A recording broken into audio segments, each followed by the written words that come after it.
Selamat pagi Bapak dan Ibu yang dikasihi oleh Tuhan kita Yesus Kristus. Pagi ini kita kembali berjumpa di dalam persekutuan doa pagi dan kita akan bersama-sama datang pada Tuhan baik di dalam pujian, doa, dan juga perenungan sabdanya. Karena itu saya mengajak Bapak Ibu saat ini untuk bersaat teduh sejenak.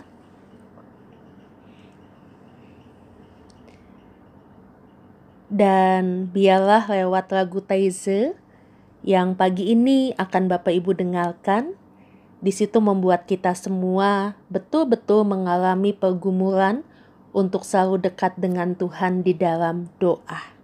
Tinggallah bersamaku.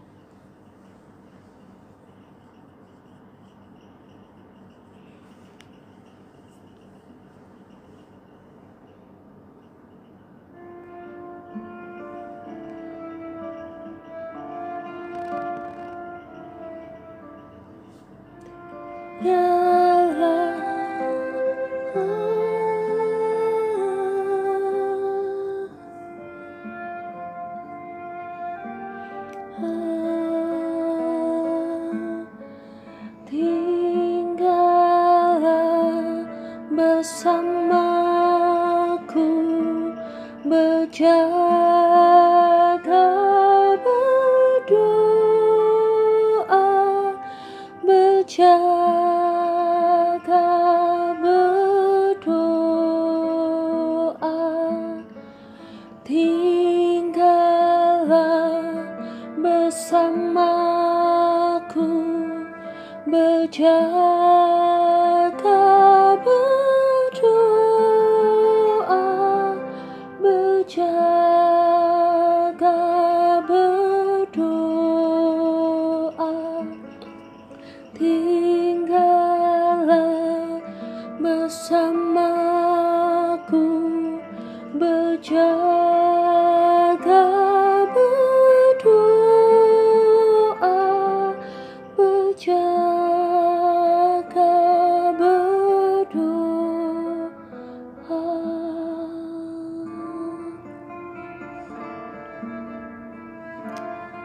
Mari kita berdoa.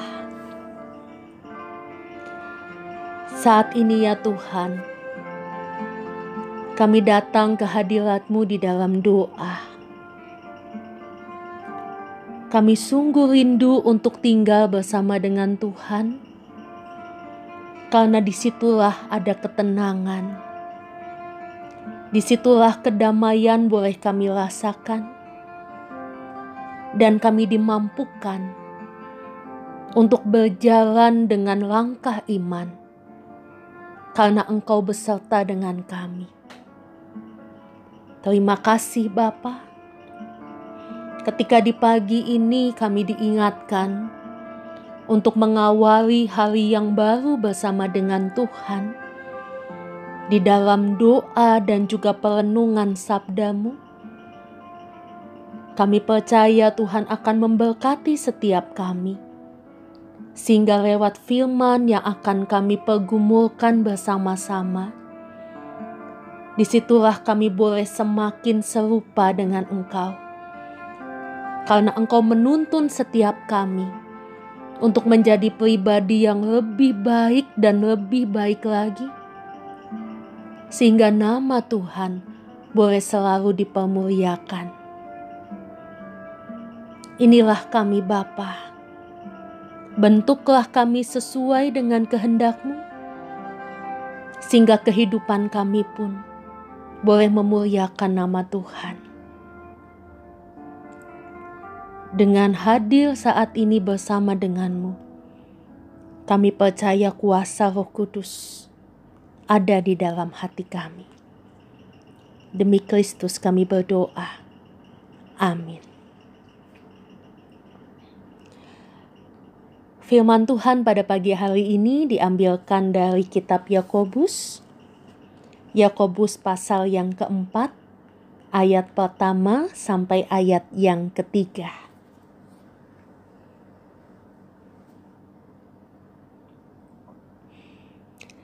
Dari manakah datangnya sengketa dan pertengkaran di antara kamu? Bukankah datangnya dari hawa nafsumu yang saling berjuang di dalam tubuhmu? Kamu mengingini sesuatu, tetapi kamu tidak memperolehnya. Lalu kamu membunuh, kamu iri hati, tetapi kamu tidak mencapai tujuanmu. Lalu kamu bertengkar dan kamu berkelahi. Kamu tidak memperoleh apa-apa karena kamu tidak berdoa. Atau kamu berdoa juga, tetapi kamu tidak menerima apa-apa karena kamu salah menerima apa-apa, karena kamu salah berdoa. Sebab yang kamu minta itu hendak kamu habiskan untuk memuaskan hawa nafsumu.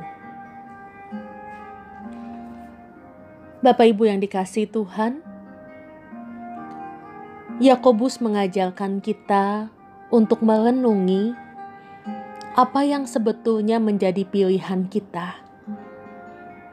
Apa yang sedang kita cari dalam kehidupan ini? Apakah kesenangan atau ketenangan? Memang kalau seandainya bisa, tentu saja kita ingin keduanya. Namun seringkali karena kita tidak bisa mendapatkan keduanya, kita harus memilih. Lalu apa yang akan kita pilih? Ketenangan atau kesenangan? Dalam rumusan pertanyaan yang lebih bersifat teologis, sebenarnya apakah yang ingin kita lakukan dalam kehidupan ini? Apakah yang kita cari hanya kesenangan, dan karena itu kita memperhambakan diri kepada hawa nafsu kita? Ataukah kita mencari damai sejahtera, dan karena itu kita memperhambakan diri kepada Allah? Jawaban atas pertanyaan ini sebenarnya amat bergantung pada pemahaman kita tentang diri kita sendiri. Siapakah manusia itu sebenarnya? Kalau kita memahami manusia itu sebagai makhluk ciptaan Tuhan, dan yang kita cari adalah ketenangan, damai sejahtera, tentunya kita akan mengabdikan seluruh kehidupan kita kepada kehendak Tuhan. Itulah yang Yakobus katakan dari ayat pertama hingga ketiga dari pasal 4 ini. Kalau hawa nafsu yang kita jadikan tujuan hidup kita, hasilnya bukan ketenangan. Bahkan bisa juga bukan kesenangan pada akhirnya, melainkan sengketa, pertengkaran, konflik, dan ketegangan. Kalau diterjemahkan menurut bahasa aslinya, yang dihasilkan sebenarnya adalah peperangan. Akal ketidakkesejahteraan, ketidakdamaian manusia adalah kalau manusia itu mengikuti saja keinginan hawa nafsunya dan tidak dapat mengendalikan dorongan-dorongan yang ada di dalam dirinya. Mempunyai keinginan adalah sesuatu yang wajar. Coba bayangkan kalau Anda sudah tidak menginginkan apa-apa lagi. Bahaya bukan? Namun bagaimanapun, itu semua tetap harus dikendalikan, kata Yakobus. Manusia itu terdiri dari kesatuan tubuh, jiwa, dan roh. Dalam hal bertubuh dan berjiwa, manusia sama dengan binatang. Binatang juga mempunyai tubuh dan jiwa. Perbedaan antara manusia dan binatang terletak di roh. Manusia mempunyai roh, dan itulah yang membuat manusia menjadi manusia seutuhnya. Sedangkan binatang tidak mempunyainya. Roh di dalam teologi atau kepercayaan Kristen adalah tempat atau sumber akal budi berada. Dan akal budi inilah yang mengendalikan manusia, bukan naluri dan perasaannya seperti pada binatang. Di dalam roh itu pula terdapat kesadaran yang memungkinkan manusia dapat melakukan sesuatu secara sadar. Kesadaran yang ada di dalam diri kita membuat kita mengerti apa yang benar dan apa yang salah. Karena itu, jika binatang ingin melakukan sesuatu, ya memang bisa langsung hantam saja. Tetapi tidak demikian dengan manusia. Manusia bisa berpikir dahulu, apakah sesuatu itu benar atau salah, baik atau buruk, dan apa saja akibatnya. Apa konsekuensinya? Dalam hal ini, kita memang tidak perlu melenyapkan atau menekan hawa nafsu. Kita hanya perlu mengendalikan dan menguasainya. Karena itu, biarlah di dalam ketika kita berdoa, kita sungguh meminta pada Tuhan supaya kita bisa memilih tidak hanya kesenangan, tetapi juga ketenangan. Sehingga ada damai sejahtera dan kita juga bisa menekan segala ego, hawa nafsu, dan akhirnya kita tidak menjadi batu sandungan untuk orang lain, tetapi kita dipakai oleh Tuhan menjadi berkat yang luar biasa di tengah-tengah kehidupan sesama. Tuhan memampukan dan Tuhan memimpin setiap kita. Amin. Dan saat ini kita akan masuk di dalam doa. Saya memberikan waktu kepada Bapak Ibu secara pribadi untuk menaikkan setiap doa-doa kita. Mari kita berdoa.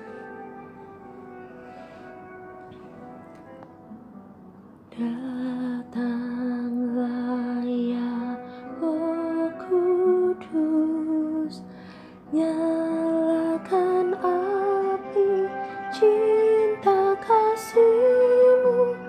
Datanglah ya Roh Kudus, datanglah ya Roh Kudus, datanglah ya Roh Kudus, nyalakan api cinta kasih-Mu. Datanglah ya Roh Kudus, datanglah ya Roh Kudus. Bapa, kami menyerahkan segala permohonan kami di pagi hari ini ke dalam tangan kuasa-Mu. Karena kami percaya Tuhan, Engkau adalah Allah yang mengetahui apa yang menjadi kebutuhan kami.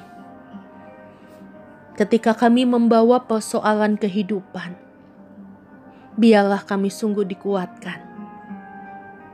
Ketika kami berdoa mengharapkan sesuatu, biarlah kami juga diberikan kesabaran. Ketika firman Tuhan menegur setiap kami, karena seringkali kami memilih untuk mencari kesenangan ketimbang damai sejahtera dan juga ketenangan. Biarlah kuasa Roh Kudus yang selalu mengingatkan kami Bapa. Di dalam kehidupan ini, kami boleh menjadi saksi Tuhan. Terima kasih Bapa di dalam surga. Kami menyerahkan apa yang menjadi perjalanan hidup kami pada hari ini. Karena kami percaya Engkau adalah Allah yang selalu menenun apa yang menjadi yang terbaik bagi setiap kami. Inilah doa kami Bapa. Di dalam satu nama Tuhan kami Yesus Kristus, kami berdoa. Amin. Selamat pagi Bapak Ibu. Selamat beraktivitas Selamat kembali merasakan cinta kasih dan juga kebaikan Tuhan. Dan ingat untuk menjadi saksi dan berkat Tuhan dimanapun kita berada. Tuhan memberkati kita semua. Amin.